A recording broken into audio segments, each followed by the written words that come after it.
In this episode of Chi Life, we're going to look at how to activate the Yong Chuan point in the sole of the foot, which is very important for the upward flow of energy through the whole body. Or otherwise, in other terms, you could look at this as rebuilding your arches, making sure you have healthy arches in your feet.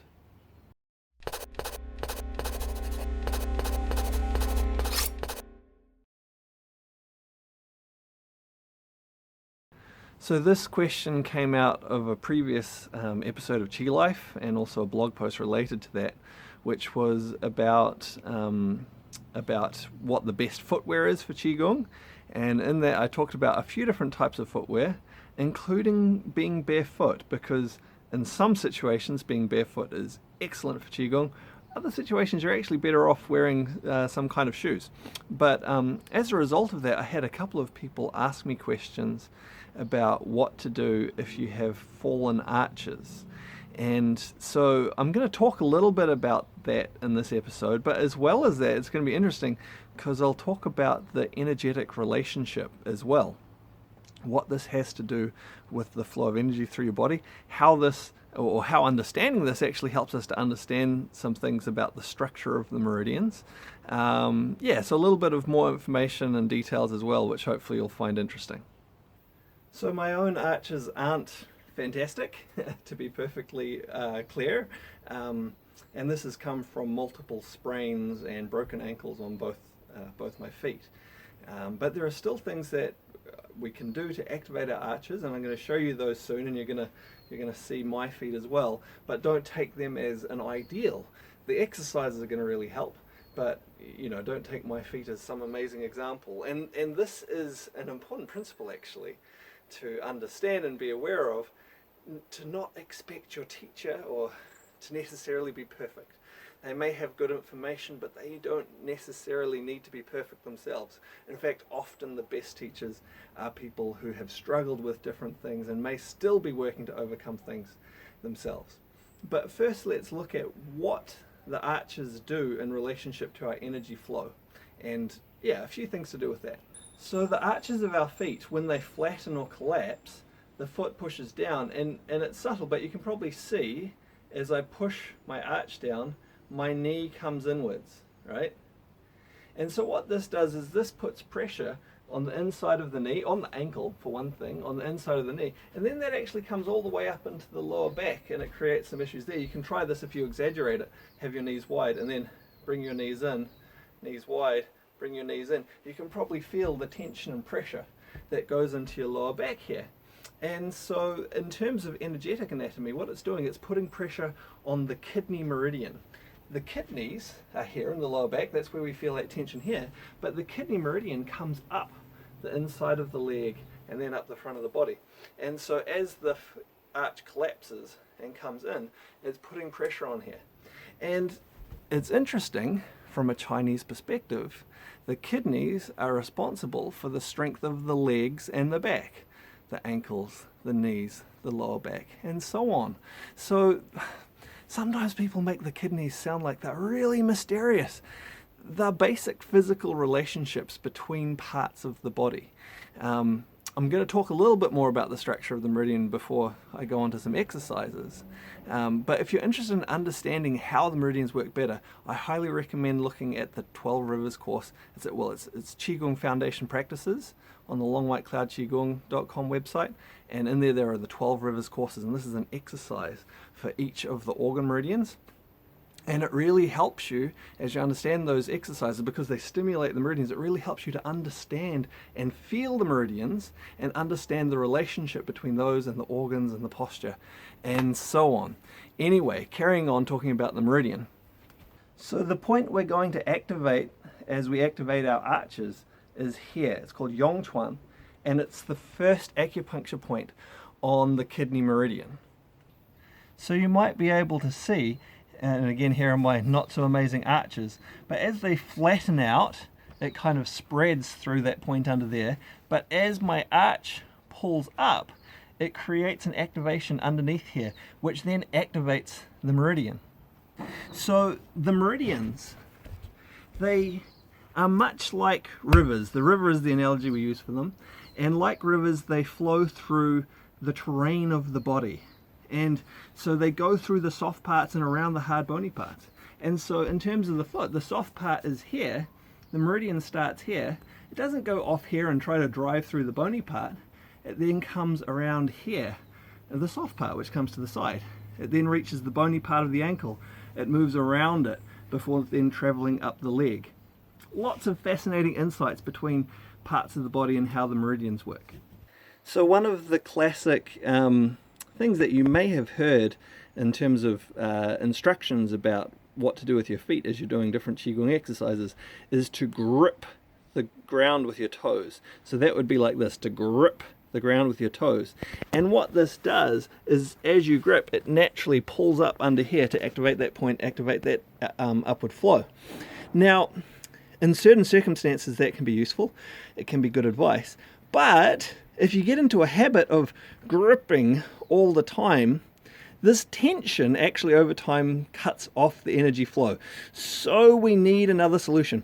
We are actually going to use this kind of gripping action as an exercise to strengthen the arch, but it's not something I recommend you do all the time as you practice Qigong. There might be moments when you use it for a bit of extra activation, but that's not what you want most of the time. Most of the time you want a more relaxed activation, and we're going to look at how to do that now. So a couple of very simple things you can do to strengthen your arches is simply to practice coming up onto the ball of your feet and then back down onto the heel of your feet. Up onto the ball of your feet and hold, back down onto the heel of your feet. And repeat this as many times as you want. Also, practice going onto the outside edge of your feet and the inside edge of your feet. Outside and inside. And little by little, this is going to start to strengthen the muscles through here, through the arch of your foot, as well as mobilize your ankle and make that more stable as well. Something else that's really useful is to get a small ball. This is a rubber ball, but you can use some other kind of hard ball as well. And simply put it under your foot and roll it around. Let's see if I can get a better angle there. So rolling it around under your foot. And this is to massage those muscles, because as you massage them, the blood flows, the nerves start to become more relaxed and active, and it makes it more possible as they become softer, and the blood gets in there, they also become stronger and it's easier to activate them. Okay, so we have one more, well, it's kind of two more exercises to look at. So for this next exercise, you're just going to get a t-shirt or a cloth, a towel of some sort, and we're going to use that clenching of the toes, that gripping of the toes, but we're going to do it as an exercise rather than just holding it. So we pull in, pull in, pull in, and our aim is to pull that piece of cloth all the way in, little by little, all the way under our feet, and then we spread it out again, and we repeat. We either do the other foot, and we can repeat on the same foot. And we do, as much of this until our feet start to get tired. You'll really start to feel those muscles under the arch of your foot really work. So when we grip with our feet, with our toes, naturally when we grip with our toes, it pulls the arch upwards as well. It activates these muscles as well. So it's a useful tool. But our aim is not actually to grip with the toes, it's to have these muscles work. With practice, we can pull these muscles in, it's a subtle thing, and then still have the toes relaxed. And this is what we're after for our Qigong practice, because as this activates, it brings the energy from under here up through the kidney meridian, and it starts to flow through our body. So the gripping is great to activate the muscles, but then we want to learn to relax the toes and leave the arch activated. So it's a little bit of a subtle thing, and for a lot of people, they won't be too concerned about it at the moment, but particularly if you do have weak or fallen arches, this is going to be really useful to take pressure out of your ankle, pressure out of your knee, reduce pain in those areas, also out of your lower back, reduce back pain as well. And on an energetic perspective, to get that energy flowing up through the kidney meridian and generally up through your whole body. So it's going to give you a better connection with the earth. It's an interesting little pattern of connection though that we have.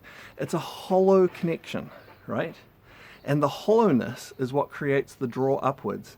We have the hard surface of the ball and the heel sitting on the earth, and then we have a hollow in the arch of the foot drawing upwards. Interesting. I think it's interesting. So, and again, I guess back to the nature of the meridians. It frustrates me a little bit sometimes when people paint the meridians as a really complicated, mystical, almost magical thing. And things are only mystical when you don't understand them, really. They're much more straightforward than many people make out, or many people have led to believe. And I think this comes from just not being taught properly. Being taught the meridians essentially as like magic lines on the body, you know, magic lines on a drawing. But they have very clear physiological relationships, yeah, to what's going on in the body. And again, they can be felt very clearly when you do the right kind of Qigong practice. Some people will be able to feel them straight away. Other people, it may take a bit of practice to get things working, get things lined up properly in their body, and then they might be able to feel those meridians. So again, if you're interested in the meridians, if you're interested in how they work and things like that, I highly recommend the Qigong Foundation Practices course with the 12 rivers exercise in there. It's going to help you get a real tangible, experiential understanding of the meridians and how it all ties together: the mind, the body, the organs, the posture, and so on. I also hope that this is useful to you working in your Qigong, that it gives you, even if you already have healthy arches, it might give you some tips about how to activate the Yong Chuan point and the flow up through the kidney meridian, and avoid over tensing those toes. It can cause some problems. Again, there might be moments when you want to use that gripping of the toes within a Qigong form, but I don't recommend doing that all the time. It can lead to some bad habits and actually block your energy flow. Okay, I hope you've enjoyed this video. If you did, if you know someone else who might benefit from it or be interested in it, it'd be great if you could like, comment, subscribe, share, all that sort of thing. I am trying to grow the channel and, hopefully reach more people with some good information about Qigong that can help them in their practice. Actually, just as a little end note, what do you think I should title this video?